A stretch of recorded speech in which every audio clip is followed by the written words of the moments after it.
Good morning. Good morning. I pray that you slept well last night. Welcome aboard. Thank you for joining me this morning.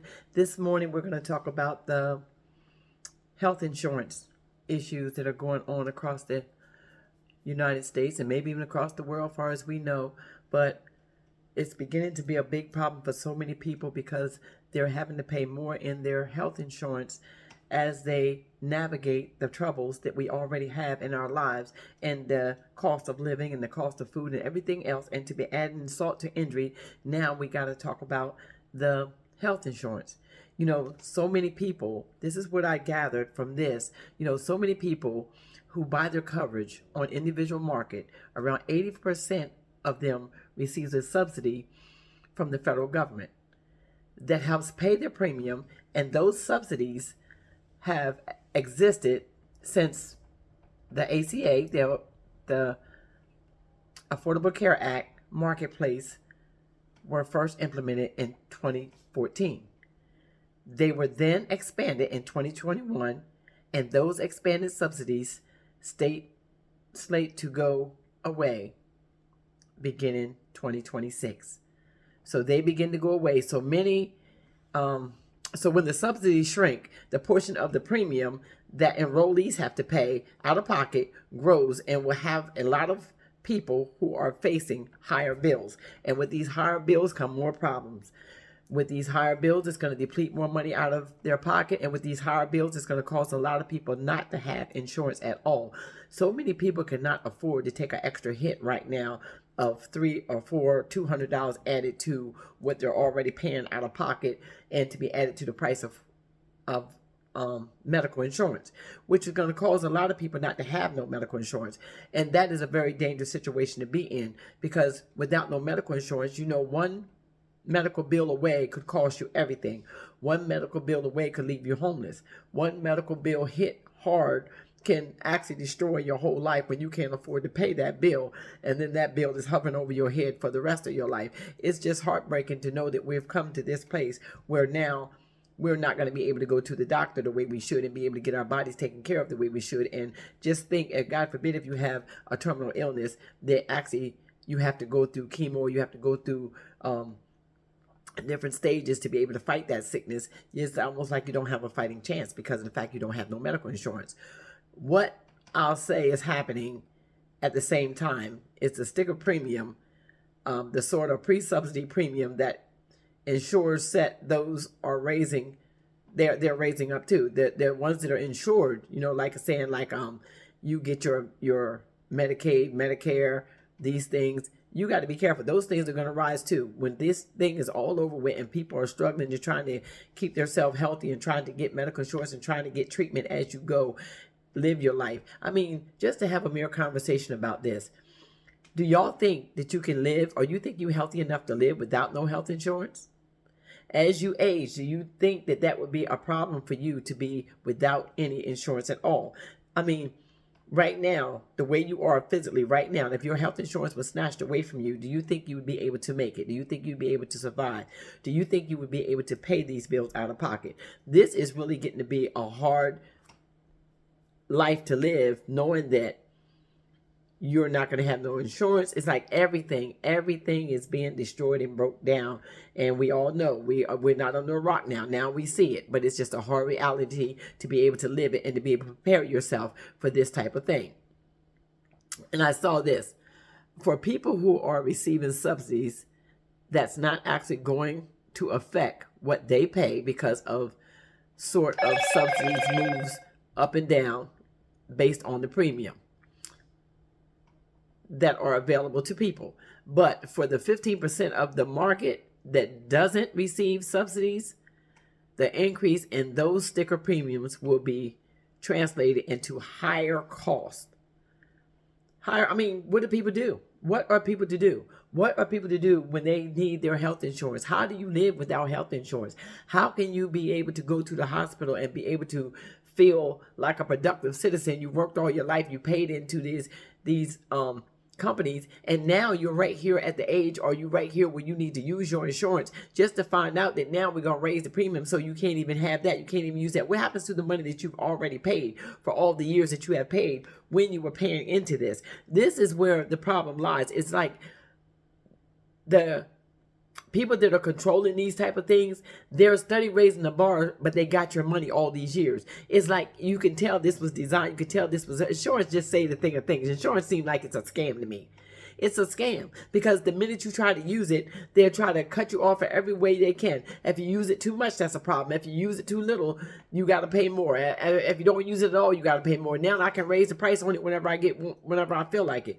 What do you think about the premiums that people are already paying today? I mean, I'm just having a mere conversation now because, when we think about going to the hospital, going to the hospital is expensive already. Let me share a little story with y'all. Well, let me take a sip of my coffee first. Y'all know how I do it. This is Saturday morning. I'm just chilling. We just going to have a conversation. No big deal. No sweat. No pressure. Let's just talk about the insurance and what you feel about the insurance. There was a situation that I had, and my blood pressure had went up real high. And I didn't know what was going on. And they were telling me that my blood sugar was low, this, that, and the other thing. I think that's what they were trying to tell me. Well, anyway, whatever they was trying to tell me was wrong with me that night that I went to the hospital, let me tell you what they did. They charge your arm and a leg, first of all, for when you walk into the emergency room. When you go to emergency, they charge your arm and a leg just to walk through the door. Believe that your pay starts when you walk through that door. You're being charged just for them to look at you. I mean, look at you when doctor hasn't even seen you. When you walk through that door and you check in, your paycheck done started. Your bill done started right then and there. Because you got to go to triage, right? So you got to start seeing people. You got to check in at the front desk. Then you got to go to triage. Then you go to triage. You're going to go back there and hold up a bed.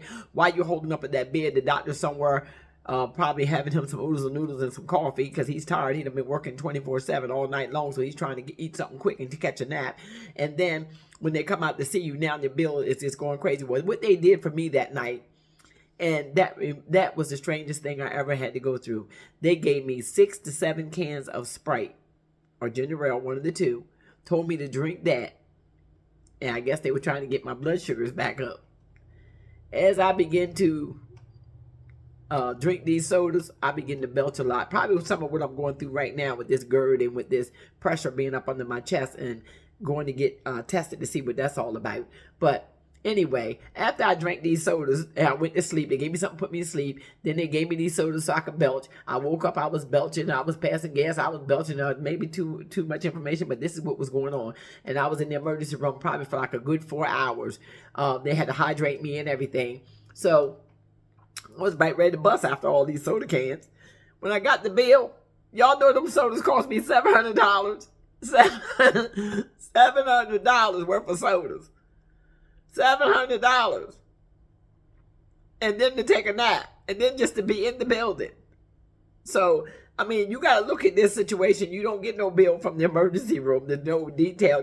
Like I said, they don't give you a total breakdown. You got to ask for a total breakdown of everything you're going through. And you better learn how to stay healthy and heal yourself. You better get yourself some herbs and get one of these books while you can grab them off of the TikTok shop or whatever about how to heal yourself naturally, how to heal yourself with herbs and things of that nature. And then I'm talking to myself too, because I need to do this too and learn how to grow some herbs, because see, we got a life going on right now and we're being distracted by a lot of things. But while we're being distracted by a lot of things, the plan that has been set up for us is still in effect. It's still in effect. So with all this insurance that you're paying, all this money is insurance. You've been paying in insurance for a long time. And it's not just with the health insurance. Any insurance you pay, when you begin to use it, they got a problem with you. They want to collect your money. But do you know for yourself, insurance companies take forever, most of the time, not all of them, but they take for time to pay you back out if you need money. If it's time for them to pay you, they'll take forever. Some of them talk to you so slow and add you to 1,000 list of this and that, and then take forever to pay you. But when you start talking about the health insurance and the affordable care, people need this insurance. People do need some life insurance. People need they need some life insurance too, but they need this health insurance for sure, because there's always going to be a situation where you got to go see the doctor for something, some point in your life. These bodies are not made to be here forever, and they do go through some things on a daily basis that causes you to be sick, and you may have to go see a doctor, whether it's a cold you can't get rid of, whether it's an infection, whether it's a wound that you have cut yourself, hurt yourself, broke a limb, broke a leg, have to get x-rays, MRIs, MRAs, brain scans or CAT scans. All these scans are going to cost a lot of money if you roll up into any one of these buildings and you're not insured and you don't have the money to pay for them out of pocket. So that's going to rack up a lot of bills quickly, and that's a quick way to make you deplete your funds, make you lose your home, make you not have anything, may cause you a lot of money to the point where how are you going to pay these bills? How are you going to pay these bills? Like, everybody in the house has to stay as healthy as you possibly can. That's the goal anyway. But the thing is, now it's going to be mandatory that you stay. You cannot just run to the doctor every chance you get. You can, and they're going to do the same thing, I really believe, sooner or later with Medicaid, Medicare, all these government programs are going to have some way of shutting you down, some way of turning your normalcy into a nightmare. Turning your normalcy into a nightmare, you're going to have to figure out a way to adjust and figure out a way to live and survive in the midst of what's going on. Because I'm telling you, nobody's coming to save you. Nobody really cares. Nobody really cares. When you begin to cry, nobody really cares, because we already know they're trying to roll out their own God. They're trying to roll out their own mark of the beast. They're all trying to roll out their own marks. And this is not no scare tactics. And I'm going to tell y'all about that too. A lot of times when people be on these lines and they be telling you what they see and telling you what they feel, telling you what is going on just to give you some information, just to let you in on what's happening. A lot of y'all are saying it's scare tactics, it's fear tactics. But if y'all got fear in you, then I suggest you to take some time and begin to pray, because that is not a spirit of God. He don't give us a spirit of fear. You're talking to the children of the Most High God. When you're talking to us, we don't have no fear. We have no fear because we already know that this is not our life. This is not our home. We got to leave here. One thing you know, you were born here, you had an assignment to do here, and now it's time for you to leave here. So before you leave here, God is going to send his people to be able to tell you exactly how to survive once these elderly people are gone, once his prophets are gone. And we know there's a lot of false prophets that are going out there into the land. But right now, when you start to see prophecy unfold, you don't need nobody to tell you what you can already see. And it's not putting scare tactics in you when you realize that you wake up in the morning and your insurance, either you pay that extra $300 or $400 for to have health insurance, or you have no insurance whatsoever. Now you got something mentally weighing on your mind that what if you already got a terminal illness going on? What if you already got a sickness going on? What if you already got something that you're seeing the doctor for? What if you already in the doctor's office 24/7 because you need help to even survive? You got to be able to be in a place where you're somehow going to have to figure out how to take on this situation and get through the best way you possibly can. But you got to put yourself in a mental place now where you think about the fact that if they have a way of healing, of trying to pay for your healing, then they have a way to pay for your demise. Let's call a thing a thing, because we know who the ultimate healer is. We know who the great physician is. He has said in his word that we shall live and not die and declare the works of the Lord, and that we have the power.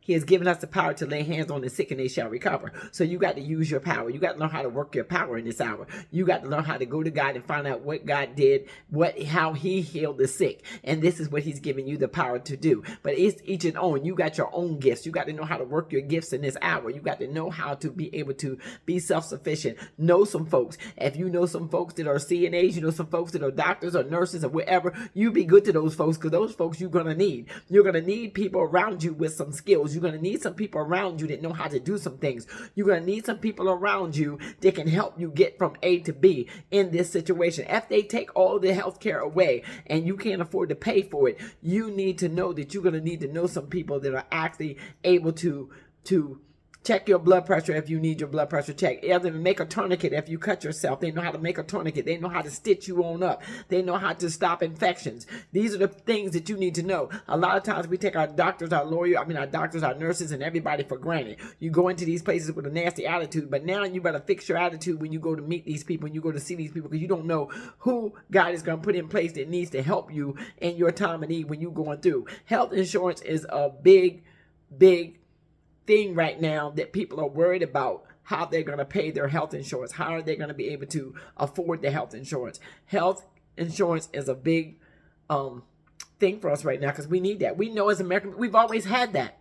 We've always had that in some way, shape, or form. Whether we had worked our jobs or not, we paid for it through our job. Whether or not you had Medicaid, Medicare, whether or not you were self-employed and you had to figure out what insurance you could go get, Blue Cross, Blue Shield, whoever you decide to put on board, but somebody was always in place so that you would feel comfortable and confident that you could go to the doctor and you would be able to. All these people that are getting laid off, a lot of them cannot afford to pay that insurance premium to take with them while they're looking for work, or because when they get laid off, some of them lose their health insurance even at that point. Even at that point, when they're done work, or they lose their job, or they out here job searching. How many of y'all have lost your insurance because you got laid off or because you lost your job? How many of you lost your health insurance? Were you able to carry that health insurance on with you? This is what we need to be talking about right now so we can educate and let some people know, because I'm not a good person to talk about that part of it because of the fact that, I'm a lot older right now. I'm a lot older. I have Medicare. I don't have Medicaid. I have Medicare. So that may even be gone. But I try my best to keep myself as healthy as I possibly can, even in my old age. I'm going through some health things, but the only thing I may be dealing with is high blood pressure. I'm trying to work on how to keep that down by itself, and GERD. That's it. That's it. So with that being said, and sciatica. Y'all know that sciatica will flare up every now and then. We can't talk about that hip. That sciatica will do what it does at this age. But even still, the key to that is to exercise it and keep moving. The key to that is to stretch it and keep moving. So I do just that. So I try my best at 66 to be as healthy as I possibly can. Try not to drink. I drink my 1 cup of coffee in the morning with y'all. I'm having it right now. You see my coffee? See it? I don't know if y'all can see it in this cup, but anyway, that's why I got it in this cup. I got my coffee because that's my addiction, is my coffee. And if that's the only problem I got 99 problems, but they're having coffee is not going to be one of them. Even the price of that then going up. But yeah, let's talk about that health care. Are you afraid of losing your health care? Has your health care gone up? Are you in a position to still continue to have your health care if and so it does go up? Are you able to pay out of pocket? Do you know what your pay out of pocket premiums will be when you go to the doctor? Even now, while we're going through this, it might be a good thing to ask for different services that you have done. Ask them for a printout. Ask them how much it will cost if you pay out of pocket. You got a right to know that. You got a right to know that. That is your bill. Even if the insurance is paying it, you got a right to ask for that copy of that bill. You got a right to ask for, so you can get a breakdown of what things cost, so you can see exactly what it would cost if you had to pay out of pocket.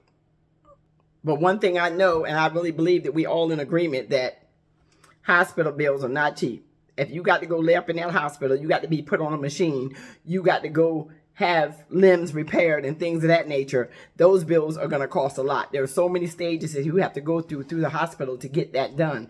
I mean, from the time you walk in there, say you walk in there with a broken leg, you got to start, first you got to go through triage, you got to go through that emergency room. Then they got to call doctors, maybe have to set that leg, maybe have to put that leg in a cast. And then you got a lot of doctors you got to see after that. Then you got a lot of therapy. Therapy also is not cheap. So you got to look at the fact of all these things going to cost. And then you got equipment that you may have to use to help you along the way, like a wheelchair, crutches, this type of thing, a walker, these type of things. This is a bill. Didn't it sound like a bill just running up just with me saying it? Just think about those things. Think about those things and how that's going to play a big effect in the fact of where's one of your children. There's no way a mother can sit there and watch one of her children suffering with a broken arm and a broken leg, or just with belly pain, or just waking up with headaches and things of that nature, or the flu, or a bad cold and a cough and congested all up in here. And there's no way you can take this child to the doctor because of the fact that it's going to cost way too much, or you might lose so much if you take this child to the doctor. It could cost you your home. It could cost you, your job. It could cost you, you just don't know. These things can snowball out of control at any given time. They could just snowball. So I really believe that as they're revamping the food stamp system, they're going to be revamping the Medicaid system, and that's going to cause so many people to lose their Medicaid, because who's going to be judging whether or not you're eligible for Medicaid or not? Now it's going to look like, I guess what they're going to say, able-bodied people, you're able to go to work. See, what they don't understand is a lot of illnesses that some people have could be inside of them that you don't see. You could look like an able-bodied person on the outside, but you may have chronic sicknesses that's going on the inside. And that's what a lot of people don't understand. I'm learning that more and more, even with dealing with children, even dealing with grown people, even dealing with elderly people. They may look good and healthy on the outside, but they could have a lot of things going on the inside that you may not see, like chronic arthritis. They could have gastro issues. liver issues, heart issues. These things, they can look good on the outside, but it's on inside that you cannot see. Because heart condition only is not a look, it's what's happening on the inside of the body. So this is what we got to understand too when we start talking about the fact that they look good, they look able-bodied, and strong. They can look like that, but their body may be just as weak and fragile. So type it in the comments. Let's have a conversation about health insurance. Let's have a conversation about sicknesses. Do you know anybody who was in the nursing home, even there, that had Medicaid, that was may have to leave the nursing home because of the fact that they may be losing their Medicaid coverage? These are things that we have to understand. They may be losing their insurance coverage. You may be losing your insurance on your job, and you may not be able to keep that person in that place, or you may not be able to continue working at that job because you're losing your medical insurance, and you may have to go find another job somewhere else. There's so many things, so many pieces, so many moving parts to this situation about this insurance. Has your insurance gone up on your job? We just asking questions. Let's just have a mere conversation about it, and let's just type in the comments so maybe we can give some solutions to people that may be going through certain situations and how you got through it and how you're dealing with it.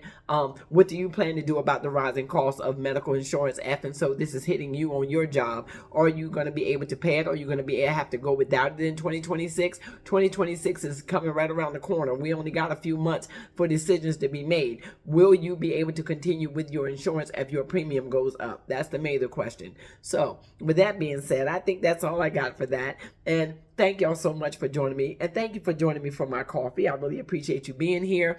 And so you have not subscribed to the channel. We do have a lot of people watching that are not subscribed. We want to build this channel because I really believe that we need a safe place where we can actually give our opinions in a respectful way, and we can toss some ideas, because we're not just about people that give the problem, but we also want to give some solutions. So if you have some solutions which you think could happen, how you would handle it if it hit your house, what would you do? Let's try to type some things in the comments that we can be a blessing to other people, because we're not a complainant. We will not complain, Lord, but we will discuss. And we know who the ultimate healer is. We know who the great physician is, and we shall run to him anytime that we feel that we have a need that we cannot get, because we know we cannot get our needs met no one else, because he is a God that will meet all of our needs according to his righteousness and glory. So with that being said, if and so you have not subscribed to the channel, once again, please consider subscribing to the channel and help us build this safe place. If and so you've not turned your notification bells on, please turn your notification bells on at this time so you'll be notified when I drop my next video. And I do not want to leave the lines without thanking you for all the super thanks that y'all have sent through this line, all the love that y'all are showing me on the videos. I just thank y'all so much for being there and being an active part of the community on this page. I love y'all. Y'all be blessed. Y'all enjoy your Saturday.